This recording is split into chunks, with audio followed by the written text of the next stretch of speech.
मित्रों नमस्कार। मेरे व्यंग का शीर्षक है मैं तो अपनी बैंक खोलूँगा पापा। मैं तो अपनी बैंक खोलूँगा पापा।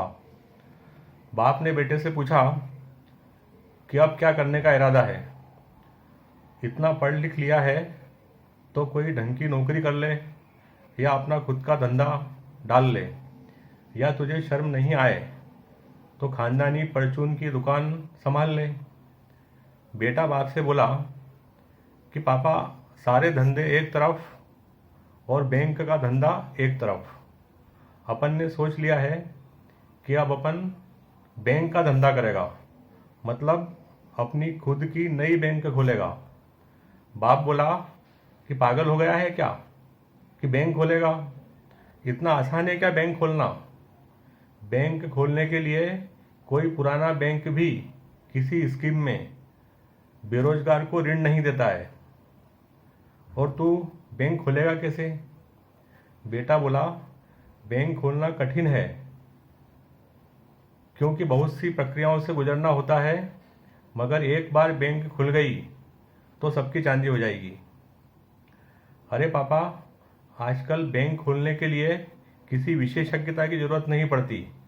जैसे अगर निवेश के लिए रुपया हो तो अंगूठा छाप अपनी यूनिवर्सिटी खोल लेते हैं और पढ़े लिखों को नौकरी देकर शिक्षा का उद्योग लगा लेते हैं।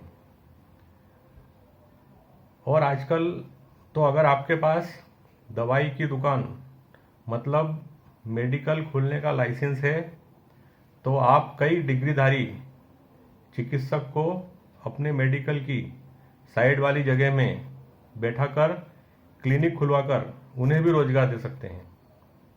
इसलिए बैंक खोलने के लिए आपको अपने दिमाग का सही प्रयोग करते आना चाहिए। बैंक खुलते ही मैं आपको बैंक का चेयरमैन बना दूंगा, मम्मी को वाइस चेयरमैन।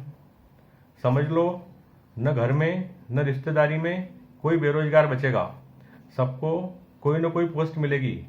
धीरे धीरे बैंक को देश में बढ़ाते रहेंगे, वहाँ भी नौकरियाँ हम ही देंगे। बैंक में अंश पूंजी के लिए अपने मित्रों की चेन बनाकर पूंजी जुटाएंगे, आम जनता का खाता खोलेंगे, उनकी एक मुश्त रकम फिक्स करेंगे, ज़्यादा ब्याज का लालच देंगे तो लोग टूट पड़ेंगे हमारी बैंक में जमा करने। और फिर कुछ वर्षों बाद एक दिन हम ही बैंक से करोड़ों का ऋण लेंगे और उस पैसे को कहीं अन्यत्र भविष्य के लिए सुरक्षित रख देंगे।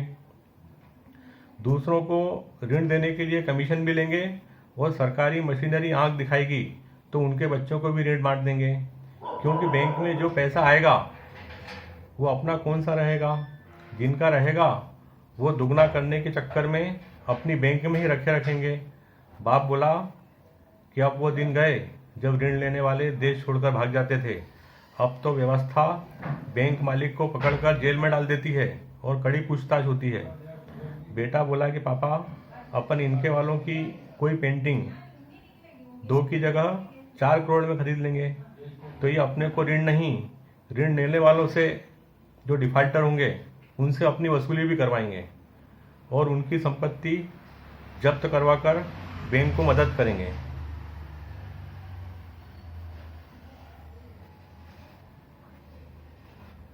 दूसरों को ऋण देने के लिए अपन कमीशन भी लेंगे, मगर यह नौबत आज नहीं आगे 10-20 साल में आएगी।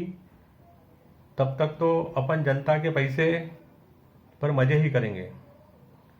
और भविष्य किसने देखा पापा कि जब अमर मुलायम की दोस्ती टूट सकती है। महाराज एक राजपद त्याग कर दूसरे का अनुगमन कर सकते हैं तो कुछ भी संभव है। अगर कभी ऐसी विकट स्थिति आई तो अपन पहले ही अपने आप को दिवालिया घोषित कर लेंगे। और जब कोई अमीर से दिवालिया हो जाता है तो कानून उसे गरीब समझकर माफ़ कर देता है और करोड़ों के बैंक ऋण को मिलीभगत से गैर निष्पादित संपत्ति घोषित करवा देंगे। यह कहने को गैर निष्पादित होती है, मगर जिस दिन यह संपत्ति ऋण के रूप में बैंक से बाहर गई थी तो अर्थव्यवस्था भविष्य की इसी गैर निष्पादित से निष्पादित होती रही, दौड़ती रही, और यह करोड़ों की ऋण राशि राजनीतिक दलों को चंदे के रूप में, अधिकारियों को कमीशन के रूप में, ऋण लेने वाले को ऐश करने, गुलछड़ने उड़ाने काम आती रही। समय कह रहा है कि अगर आपके पास बंदूक है तो आप बैंक लूट सकते हैं, लेकिन अगर बैंक है तो देश की मासूम जनता की छोटी छोटी बचतों को लूट सकते हैं। इसलिए आज ही रिजर्व बैंक में नई बैंक खोलने के लिए लक्ष्मी मैया का नाम लेकर ऑनलाइन आवेदन करने जा रहा हूँ। आशीर्वाद दीजिए पापा। धन्यवाद।